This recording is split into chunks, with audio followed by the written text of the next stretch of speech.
روزانہ انار کا شربت پینے سے ہونٹ سرخ ہو جاتے ہیں۔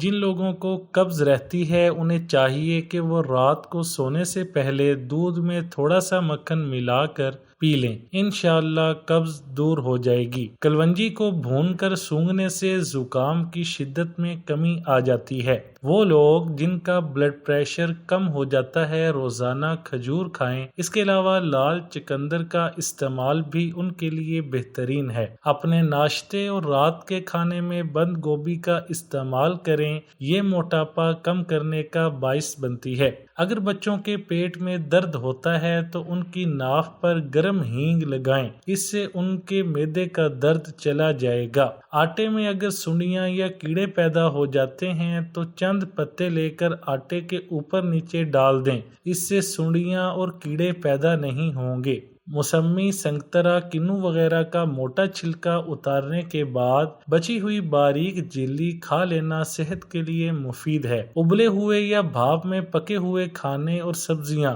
زیادہ مفید اور زود ہضم ہوتے ہیں۔ بیمار جانور کا گوشت فوڈ پوائزننگ اور بڑی آنت کے کینسر کا ذریعہ بن سکتا ہے۔ ہاف فرائی انڈا اچھی طرح فرائی کر کے کھانا اور آملیٹ اس وقت تک پکانا چاہیے جب تک خشک نہ ہو جائے۔ انڈا ابالنا ہو تو کم از کم 7 منٹ تک ابالا جائے ورنہ مضر صحت ہو سکتا ہے۔ کالے چنوں کا استعمال صحت کے لیے مفید ہے۔ ابلے ہوں یا بھنے ہوئے ان کے چھلکے بھی کھا لینے چاہیے۔ ایک ہی وقت میں مچھلی اور دودھ کا استعمال نقصان دہ ہوتا ہے۔ اینٹی بایوٹک ادویہ استعمال کرنے کے بعد دہی کھا لینا مفید ہے۔ اس طرح جو اہم بیکٹیریا ختم ہوتے ہیں وہ دوبارہ بحال ہو جاتے ہیں۔ کھانے کے فوراً بعد چائے یا ٹھنڈی بوتل نظام انہضام کو متاثر کرتی ہے، اس سے بدہضمی اور گیس کی شکایت ہو سکتی ہے۔ کھانا کھانے سے پہلے اور تقریباً 2 گھنٹے کے بعد 1-2 گلاس پانی پی لینا نہایت مفید ہے۔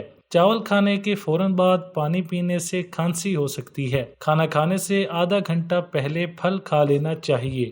کھانے کے فوراً بعد پھل کھانا مضر صحت ہے۔ آج کل کھانے کے فوراً بعد پھل کھانے کا رواج ہے جو کہ بیماریوں کا سبب ہے۔ میٹھی ڈشز، مٹھائیاں اور میٹھے مشروبات کھانے سے کم از کم آدھا گھنٹہ قبل یا درمیان میں استعمال کیے جائیں۔ کھانے کے بعد ان کا استعمال نقصان دہ ہے۔ جوانی ہی سے مٹھاس اور چکناہٹ والی چیزوں کا استعمال کر دینے سے بڑھاپے میں طاقت اور توانائی بحال رہتی ہے۔ انار کے دانے ہمیشہ اس کی جھلی کے ساتھ کھانے چاہیے جو دانوں پر لپٹی ہوتی ہے۔ یہ مقوی معدہ یعنی معدے کو طاقت دینے والی ہے۔ کھانے سے پہلے تربوز کھانا پیٹ کو خوب دھو دیتا ہے اور بیماریوں کو جڑ سے ختم کر دیتا ہے۔ کلونجی کے فوائد: کلونجی کا تیل جوش دے کر نیم گرم سر پر لگانے سے نزلہ، زکام اور سر درد دور ہو جاتا ہے۔ کلونجی کھانے سے بدن کی خشکی دور ہو جاتی ہے۔ کلونجی کا تیل تل پر لگانے سے تل ختم ہو جاتے ہیں۔ پانی میں پسی ہوئی کلونجی ملا کر غرارے کرنے سے دانت کا درد دور ہو جاتا ہے۔ کلونجی کو سرکے میں ملا کر کھانے سے بلغمی ورم رفع ہو جاتا ہے۔ ہچکی روکنے کا طریقہ: آدھا گلاس پانی میں 1 لیموں ملا کر پینا ہچکی میں مفید ہے۔ 1 منٹ تک سانس روک لینے سے بھی ہچکی رک جاتی ہے۔ ایک ہی سانس میں ٹھنڈے پانی کا گلاس پی لینے سے بھی ہچکی رک جاتی ہے۔ اگر بہت زیادہ ہچکی ہو رہی ہو تو 1 کپ چائے میں ادرک کا ٹکڑا ڈال کر پی لیں۔ چہرے پر میل صاف کرنے کے لیے جو کے آٹے کا استعمال کریں۔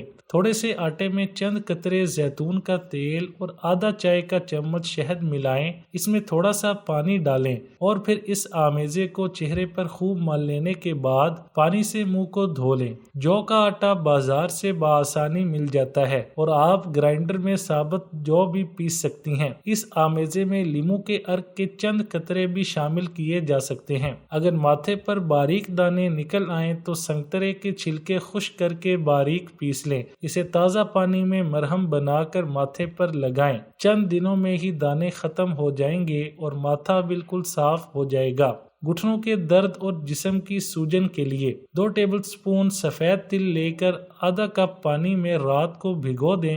رات کو اگر 8 بجے انہیں بھگویا جائے تو صبح 8 بجے سے پہلے استعمال نہ کریں تاکہ 24 گھنٹے بھیگے رہیں۔ صبح اٹھ کر یہ تل پانی سمیت ملک شیک کے جگ میں اچھی طرح شیک کر لیں تاکہ پیسٹ سی بن جائے گی۔ اب اس میں مزید 1 گلاس پانی ڈال کر دوبارہ شیک کریں اور پھر اسے چھاننے کے بعد پانی علیحدہ رکھ لیں۔ اب اس پھونک میں 1 گلاس پانی اور ڈال کر شیک کریں، پھر اسے بھی چھان کر پہلے پانی میں ملا کر پھونک پھینک دیں۔ 1 گلاس صبح اور 1 شام کو استعمال کریں۔ لگاتار 3 مہینے کے استعمال کے بعد دیکھیں، انشاءاللہ بہت فائدہ ہوگا۔ اس سے گھٹنوں کا درد، جسم کی سوجن اور موٹاپا بھی کافی حد تک کم ہو جائے گا۔ اکثر سفید یا کالے چنے دیر تک پکانے کے باوجود اچھی طرح نرم نہیں ہوتے۔ اگر پکتے ہوئے چنوں کے سالن میں ابلتا ہوا گرم دودھ شامل کر دیا جائے تو وہ جلدی گل جائیں گے۔ فریزر میں جمے ہوئے گوشت کو فوری پگھلانے کے لیے اسے زیادہ نمک ملے ٹھنڈے پانی میں بھگو دیں۔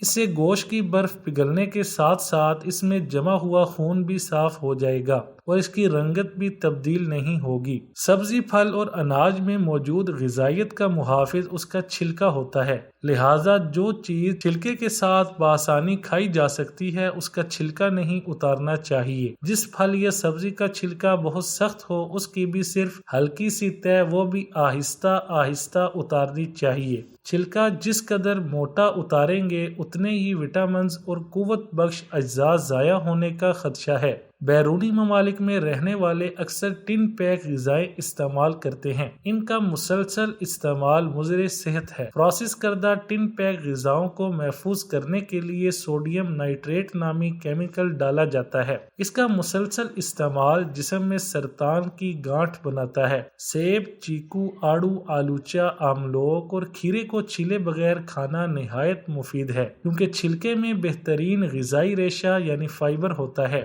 غذائی ریشے بلڈ شوگر، بلڈ کولیسٹرول اور بلڈ پریشر کم کر کے قبض کھولتے ہیں۔ یہ نہ صرف غذا سے زہریلے مادوں کو خارج کرتے ہیں بلکہ بڑی آنت کے کینسر سے بھی بچاتے ہیں۔ کدو، شکرقند، چقندر، ٹماٹر، آلو وغیرہ چھلکے سمیت کھانے چاہیے۔ ان کا چھلکا کھانا مفید ہے۔ گودے والے پھل مثلاً پپیتا، امرود، سیب وغیرہ اور رس والے پھل مثلاً موسمی، سنگترا وغیرہ ایک ساتھ نہیں کھانے چاہیے۔ پھلوں کے ساتھ چینی یا مٹھائی کا استعمال نقصان دہ ہے۔ مختلف پھلوں کی ٹکڑیاں کر کے چاٹ مسالہ ڈالنے میں حرج نہیں، مگر چینی نہ ڈالی جائے۔ کھیرا، پپیتا اور تربوز کھانے کے بعد پانی نہ پیا جائے تو بہتر ہے۔ ابلی ہوئی سبزی کھانا بہت مفید ہے کہ یہ جلدی ہضم ہو جاتی ہے۔ سبزی کے ٹکڑے اسی وقت کیے جائیں جب پکانی ہو۔ پہلے سے کاٹ کر رکھ دینے سے اس کی قوت بخش اجزاء رفتہ رفتہ ضائع ہو جاتے ہیں۔ تازہ سبزیاں وائٹامنز، نمکیات اور معدنیات وغیرہ کے اہم عناصر سے لبریز ہوتی ہیں،